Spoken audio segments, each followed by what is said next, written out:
sama orang dekat, itu peran suami perlu banget karena yang terdekat kita itu kan suami. Pasti suami lah tempat ini. Makanya banyak orang stres karena suaminya nggak bisa diajak curhat. Karena suaminya nggak bisa diajak kerjasama. Nah, itu yang mereka nggak bisa diajak berbagi. Gitu kan. Nah, itu karena kan kita capek ya. Kebayang nggak sih anak nangis, terus rumah berantakan, terus belum masak, ini anak menyiapin apa buat kita masak. Nah, itu dia. Sakit menyusui, sakit belum ini yang belum sembuh banget ya, Nah, habis melahirkan gitu kan. Itu kita perlu support system, kayak Siska bilang itu support system yang akan mengarahkan kita, menyabarkan kita, menyadarkan kita dengan kondisi itu gitu. Dan setidaknya kita curhat, gue baru kerja belum sebulan gue kerja, nah terus habis itu banjir, dan biasanya komplekku tuh nggak pernah kena, kali itu kena. Nah untungnya pembantu telepon waktu itu, sebenarnya menurut aku sekantor tuh kena, tapi karena belum banyak yang punya HP, jadi nggak ada yang dapat kabar dari rumah. Nah, gue ditelepon sama pembantu, bilang, "Bu, ada air." Ya terus kenapa ada air? Ada air depan rumah. Ya udah biarin aja ada air depan rumah. Pokoknya spesifik. Iya, ada air di rumah. Di rumah mana? Di depan rumah nyakeun. Air di depan rumah kenapa sih gitu kan? Abis itu coba kamu yang jelas ini gimana? Ada air, Bu, airnya masuk ke rumah. Oh, banjir gitu. Aku langsung ini tuh. Jadi gini, kalau yang gua rasain, kita baby blues memang ya tadi kembali lagi support system dari lingkungan kita, dan kita harus trust sama yang nungguin teman kita gitu. Jadi mungkin misalnya nih kita punya suster 3-2 misalnya, kita nggak percaya nggak akan bisa gitu. Itu akan jadi dilema juga buat jadi kayak perang batin gitu, bener nggak ya nungguinnya atau segala macam ya gitu. Jadi memang orang-orang terdekat tuh memang ngedukung banget ya untuk biar kita bisa tidak mengalami itu. Salah satu cara mengatasi baby blues. Alhamdulillah kita jadi ini memang baby blues itu kan kumanya kayak kita masuk suatu ruangan. Kebayang gak sih kita masuk suatu ruangan yang tertutup, pintu tertutup, jendela tertutup, pengap kan. Nah, kita harus buka ventilasinya. Nah, orangnya baby blues itu gitu, ventilasi itu apa ya, kita bercerita.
Gue sengaja nggak pakai kacamata karena ini udah digedein banget. Udah bisa nggak bisa. terus kemarin itu ada yang datang sama gue nih, masih muda biasa. Lu pernah ngalamin nggak sih dulu? Mungkin pernah ya, gue juga pernah ngalamin. Kita kalau habis lahiran anak tuh kan tepuguh gitu, tepuguh. Oh iya. Gado-gado gitu rasanya. Ya sedih iya, seneng iya, kayak tertekan iya, apalagi ya. Pokoknya semua ada rasa. Lo gitu gak sih? Iya sih. Pasti. Kalau lo gimana? Itu yang disebut baby blues itu kan ya? Iya. Ada postpartum syndrome ya. Itu tuh lebih ke negatif nggak sih, Gen? Atau gimana? Depends lah. Sebenarnya itu tuh dibilangin normal, ya normal sih, emang namanya hormon kita kan lagi kacau ya kan. Perempuan memang tubuhnya itu penuh dengan berbagai macam hormon. Ya, iya sih. Dan berbagai macam masalah kehidupan. Itu sih utamanya. Ya begitu. Jadi kalau kita lahiran tuh kan nggak cuman hormon kita yang ini nggak cuman hormon kita yang rada kacau gitu, ada perubahan-perubahan yang luar biasa.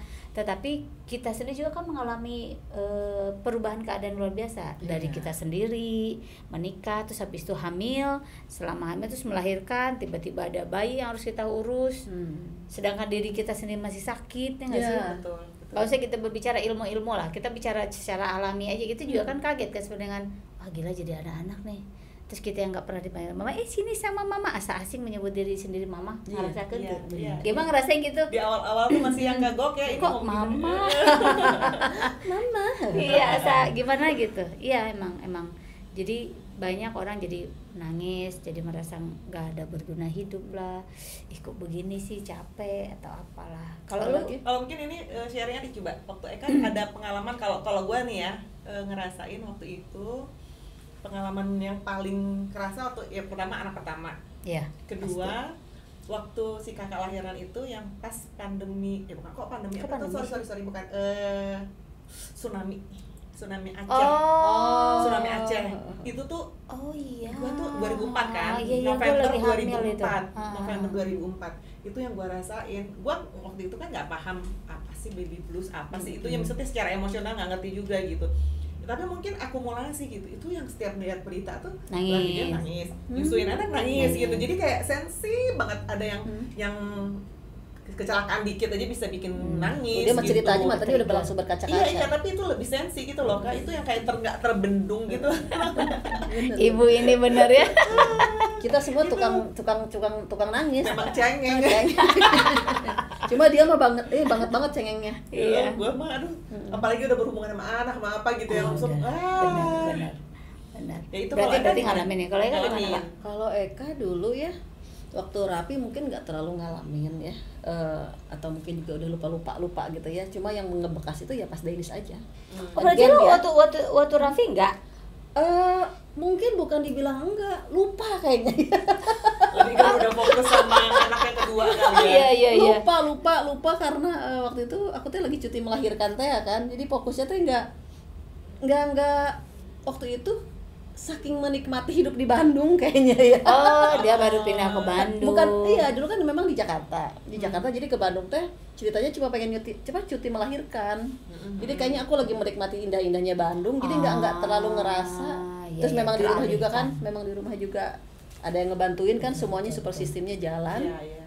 Jadi aku nggak ngerasa banget, betul. Itu salah satu cara supaya kita mengalihkan stresnya kita, hormonnya kita ke sensinya kita segala macam itu ya harus ada teralihkan. Ya dia kebetulan teralihkannya dengan kebetulan dia pindah ke Bandung dan menikmati Bandung kan. Jakarta ke Bandung loh, enak banget. Dapat suasana yang berbeda dan memang ini sini nyaman banget gitu. Jadi yang aku tuh yang kerasanya yang Denis aja gitu. Kalau lo kan? Kalau gue yang pertama gue nggak begitu ngerasa, cuman yang pas itu aku tuh cuma ngerasa gini, pas gendong anak tuh nyebut ini ke mama gitu, ih mama gitu. Iya jadi aneh gitu, gitu. Ih gue mama gitu. Kalau yang adik yang baru berasa, karena tadinya Gima nggak menyadari kalau Gima merasakan itu, tapi sadarnya tuh gini, setiap suami pergi bawa si kakak, dia selalu bilang mama nggak apa-apa kak ditinggal. Gima nggak apa-apa kak. Terus gue bilang orang gua nggak apa-apa kok. Terus habis itu Gima datang pasti selalu kalau datang gitu pasti kita nyambut suami ya. Pasti aku keluar ngeliatin sampai parkirin mobil terus turun, hai gitu pasti gituin kan. Terus dia pandangan mata dia dari mobil ke Gima tuh kayak yang pandangan mata kasihan, kebayang gak sih? Iya. Mama pengen keluar ya. Padahal gue sebenarnya nggak ngerasain itu. Habis itu aku menyadari, iya Gima pengen keluar. Padahal sebenarnya mungkin aku tidak merasakan itu, tapi karena suamiku mengkhawatirkan, jadi terbawa gitu, Atau mungkin bisa jadi sebenarnya ada perasaan itu di dalam hati kita, ada perasaan yang kita, duh kok gue gini banget sih, gitu. Kok diam di rumah terus sih, kita distract karena kita lagi sibuk, nggak misalnya sibuk kan, ngurusin anak segala macam. Jadi waktu pada saat suaminya Gema ngomong gitu kayak tervalidasi, kayak tersadarkan keperhatiin gitu ya. Ya aku kalau waktu rapi mah nggak terlalu kerasa banget, yang Denis ya udah mah double itu kan. Dikasih tahu. Si kakak enggak sih. Oh iya, gue ingat kenapa enggak. Gue jadi ingat. Apa tuh? Si kakak lahir baru ini banjir besar Jakarta. Gue waktu itu tinggal di Bekasi dan gue kena banjir. Gue kena banjir terus jadi pas awal lahiran itu aku masih menikmati karena kan kerja ya libur menikmati dong. Dan emang anak 100% aku yang pegang, mandiinnya segala macam. Nah begitu aku balik kerja kan memang suamiku nggak begitu setuju, ini anak gimana kan dia pergi-pergi, masa sih anak mbak gitu, masa anak pembantu gitu. Ya udah pilih gue pokoknya gue mau kerja. Nah gue baru kerja belum sebulan gue kerja. Nah terus habis itu banjir dan biasanya komplekku tuh nggak pernah kena, kali itu kena. Nah untungnya pembantu telepon waktu itu, sebenarnya menurut aku sekantor tuh kena, tapi karena belum banyak yang punya HP, jadi nggak ada yang dapat kabar dari rumah. Nah gue ditelepon sama pembantu bilang, Bu ada air. Ya terus kenapa ada air? Ada air depan rumah. Ya udah biarin aja ada air depan rumah. Pokoknya spesifik. Iya, ada air di rumah mana, di depan rumah nyakeun. Air di depan rumah kenapa sih gitu kan? Abis itu coba kamu yang jelas ini gimana? Ada air Bu, airnya masuk ke rumah. Oh banjir gitu. Aku langsung ini terus waktu itu manajerku bilang kenapa Gema, terus saya bilang ini udah Gema pulang sama waktu itu ada sopir kantor Sigit, saya pulang sama Sigit itu. Aku pulang itu benar pas masuk komplek kan mobil sedan, jadi nggak bisa turun tuh di gerbang security. Aku naik beca yang kita duduk di senderanya itu loh. Iya. Nah ya udah kayaknya setelah itu kita proses pindah rumah dan selamanya kayak gitu terdistraksi lagi itu yang pertama. Jadi kita terdistraksi dan masuk lingkungan baru, dan lingkungan itu aku pindah numpang dulu di tempat kakak karena kan ya kita harus numpang dong, mau gimana lagi kan. Dan itu nggak masalah, jadi nggak ada baby blues anak pertama. Berarti sama kayak merasakan ya. Nggak merasakan banget waktu itu. Memang udah gitu kan aku cuma berapa bulan ya jadi ngurusin anak karena memang harus balik lagi ke kantor kan, kerja lagi 3 bulan ya biasanya ya. 3 bulan, tapi aku waktu itu ngajuin resign ya, nggak boleh. Sampai beberapa kali ngajuin resign, akhirnya disetujuin, tapi dikasih waktunya 6 bulan aja dan gitu. Jadi memang pikirannya nggak ngerasain baby blues banget. Nah itu sih kalau kita orang kerja pasti kita ini, gue kebayang dia nih bertahan sampai anak 3, dia masih yang maksudnya kerja kan, kebayang ya. Wajar orang yang kerja baby bluesnya luar biasa karena kan dilema ninggalin anak terus kerjaan, ya nggak sih? Banget sih. Tapi ya mungkin itu ya itu support system dari keluarga gitu. Betul. Waktu itu ya biasa nyokap biasa yang di Sumatera gitu udah ditransfer aja. Ayo sini nungguin anak gue. Minimal ada orang yang dipercaya gitu. Itu yang bikin kita tenang gitu. Nah itu mah dulu waktu Raffi itu pengasuhnya suami ngasuh Raffi. Jadi memang jadi intinya gini, kalau yang gua rasain kita baby blues memang ya tadi kembali lagi support system dari lingkungan kita, dan kita harus trust sama yang nungguin temenin kita gitu. Jadi misalnya nih kita punya suster 3-2 misalnya kita nggak percaya nggak akan bisa gitu. Itu akan jadi dilema juga buat jadi kayak perang batin gitu, bener nggak ya nungguinnya segala macam ya gitu. Jadi memang orang-orang terdekat kan memang ngedukung banget ya untuk biar kita bisa tidak mengalami itu salah satu cara mengatasi baby blues. Alhamdulillah kita jadi memang baby blues itu kan kumanya kayak kita masuk suatu ruangan. Kebayang gak sih kita masuk suatu ruangan yang tertutup, pintu tertutup, jendela tertutup, pengap kan. Nah kita harus buka ventilasinya. Nah orang yang baby blues itu gitu, ventilasi itu apa ya, kita bercerita sama orang dekat. Itu peran suami perlu banget karena yang terdekat kita itu kan suami. Pasti suami lah tempat ini. Makanya banyak orang stres karena suaminya nggak bisa diajak curhat, karena suaminya nggak bisa diajak kerjasama. Nah itu yang banyak nggak bisa diajak berbagi gitu kan. Nah itu karena kan kita capek ya. Kebayang nggak sih anak nangis, terus rumah berantakan, terus belum masak, ini anak menyiapin apa buat kita masak. Nah itu dia menyusui sakit, belum ini yang belum sembuh banget ya, nah, melahirkan gitu kan. Itu kita perlu support system, kayak Siska bilang itu support system yang akan mengarahkan kita, menyabarkan kita, menyadarkan kita dengan kondisi itu gitu. Dan setidaknya kita curhat lah. Orang yang baby blues itu tidak perlu dikasih pendapat, dia cuman perlu ibarat orang muntah aja udah keluar isi muntahnya itu udah selesai gitu, udah keluarin aja udah gitu. Dan sebenarnya itu sih nggak berlangsung lama ya. Harusnya harusnya ada. Baca sekarang informasinya tuh paling lama tuh 2 minggu lah, sebulan gitu ya. Jadi maksudnya nggak yang berlarut-larut gitu. Ya memang sih si baby blues ini lebih kayak negatif karena ngerasa mungkin kenapa gua capek, terus mungkin baru lahiran masih sakit, terus ya tadi masih bingung apa sih ya kayak gimana sih ngurusin bayi, terus misalnya hal kecil yang Gemma bilang, duh gua dipanggil apa ya nanti, itu kan sebenarnya mengganggu pikiran kita. Dan salah satu yang men-trigger itu katanya yang kalau informasi baca gitu ya, itu tuh dari hormon kan. Nah pada saat kita hamil itu juga banyak hormonnya tuh macam-macam gitu ya yang ada di dalam tubuh kita, dan itu akan menyebabkan beberapa mungkin kayak ada yang hilang juga gitu, maksudnya yang bukan syaraf ya, apa ya istilahnya apa? Jadi kayak kalau katanya gini, habis lahirin itu kalau istilah banyak urat-urat yang putus gitu kan. Kan banyak yang ngomong kayak gitu. Iya. Mata kita aja suka ada merah-merah habis karena kita ngeden gitu kan. Iya kan itu istilah katanya kan kayak gitu kan. Jadi mungkin banyak yang harus kayak gue harus menanggung sendiri gitu, apalagi mungkin kalau pasangannya nggak bisa diajak interaksi atau misalnya nggak moker, kitanya begadang segala macam, menyusui. Kayaknya menyusui juga kayak kadang-kadang gue itu menikmati ya menyusui anak gitu ya, tapi ada kalanya yang kok ini banget sih, capek misalnya menyusuin kan, ngerasa punggung tuh pegel segala macam gitu. Itu kan sebenarnya gimana sih gitu, tapi ya nyusuin. Pernah nggak ngerasa gini, satu lagi yang bikin stres banget, ini anak nangis ngapain, dikasih susu nggak mau, dikasih tidur nggak mau, digendong masih nangis, ya nggak? Pernah kan? Iya kan, ngomong dong nak, aduh mau apa, mama bingung, wah, aduh nak apa, ayo nenek, wah.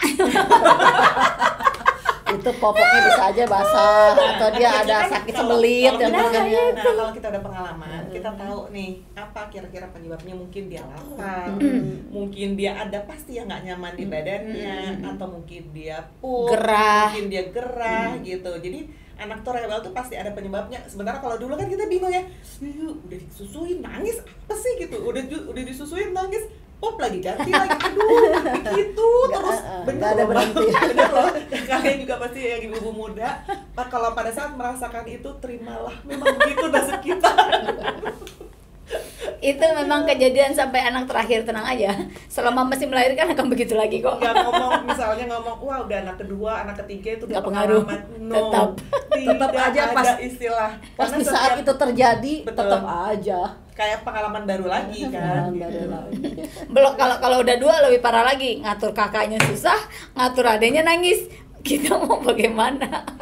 Gue tuh kayak suka emes ya sama ibu-ibu yang zaman dulu. Enggak, ibu-ibu yang anaknya mepet-mepet. Zaman sekarang juga ada. Misalnya beda setahun, beda 2 tahun. Gue sih alhamdulillah kayak beda 4 tahun yang notabene anaknya udah bisa dikasih tahu, Kak, ini ya adiknya tungguin dulu sebentar. 4 tahun tuh kan udah bisa diajak komunikasi ya, udah ini. Cuman gue kalau ngelihat orang tuh yang anaknya yang nempel kecil-kecil dalam hati, itu keren banget, hebat banget dia, kesabarannya full banget. Ibu-ibu yang begitu tuh bisa diacungkan jempol, ada 10 jempol tapi ingat, kalian juga harus memperhatikan kesehatan mental kalian. Nah itu karena jadi pada saat kita ngurusin anak, kita kan lupa diri kita sendiri. Sekarang kita udah pengalaman, udah melewati itu, bilang jangan lupa kesehatan mental. Boro-boro pas lagi ngejalanin enggak, dulu nggak ada cerita kesehatan mental teman. Mana ada dulu kesehatan mental, kita malah cuma mikir dia lagi stres kali, dia lagi baby blues, udah segitu doang. Padahal kan baby blues ada ada level-levelnya, di mana memang dia harus ke psikolog mungkin, dia butuh bantuan mungkin. Coba ayo nama psikolog gitu ya. Iya. Kalau memang masuk level psikolog ya psikolog. Dulu kan nggak paham kita psikolog kayak gitu, mana ada. Dulu mah ngobatin diri sendiri aja. Kesadaran akan mental health dulu kurang. Dan memang dulu mah kan nggak terlalu banyak informasi yang terbuka. Iya, betul. Sekarang kan dikit-dikit apa kita buka informasi. Ya, ada Google, ada Simba sekarang. Jadi Simba bisa dipakai lah ya. Anak zaman sekarang beruntung banget ya. Iya, sumber informasinya banyak. Apa-apa tuh bisa ditanyakan, banyak informasi yang didapat gitu. Plus minus sih sebenarnya ya, semakin terbuka semakin iya sih. Tapi yang bagusnya kalau buat mama-mama muda yang baru, cari tempat bercerita mama muda. Wahai Mahmud, Dan para suami, halo. Nah, suami sangat perlu banget. Nah, saya sarankan bagi bapak-bapak nih yang apalagi baru punya istri lagi hamil aja, mulailah pelajari apa sih peran suami yang perlu diperlukan. Karena terkadang kita tidak bisa mengatakan suaminya egois, tapi mungkin dia tidak tahu. Nah, makanya itu perlu pembelajaran. Nah, ya, bapak-bapak tolong, karena istri dari hamil itu sudah terjadi perubahan hormon. Istri hamil itu ada ketidakpercayaan diri loh, karena secara badan dia sudah berubah. Betul. Ada suatu ketidakpercayaan diri. Jadi sangat diperlukan sekali peran suami. Pada saat dia melahirkan beda lagi permasalahannya, hormonnya dan segala macam. Tetap suami diperlukan di sini. Jadi bapak-bapak nih, suami udah mulai hamil nih, cobalah pelajari. Suaminya mau hamil. Salah. Ya maksudnya istrinya. Apa boleh? Karena malu. Iya, kebetulan hamil. Iya, maksudnya kalau istrinya udah mulai hamil nih, pelajari deh apa yang harus disiapkan. Ya, nggak boleh egois, harus bagaimana, jangan egois. Berat loh itu. Nah, bagi ibu-ibu yang mahmud nih, yang baby blues, cari tempat curhat, ventilasi lah ya, keluarkan semuanya, cari support system. Apalagi ya, me time itu perlu. Me time itu tidak perlu keluar, nggak perlu nge-mall. Kalau nge-mall kita harus bawa bayi, mungkin terkendala atau apapun. Me time itu terkadang kita duduk pegang HP, setel Netflix di HP aja udah me time-nya kita. Atau duduk ngeteh juga udah me time. Jadi cari sela-sela di mana anak tidur, kita me time. Sebetulnya kalau memang me time itu susah dicair, lebih kepada bersyukur sih.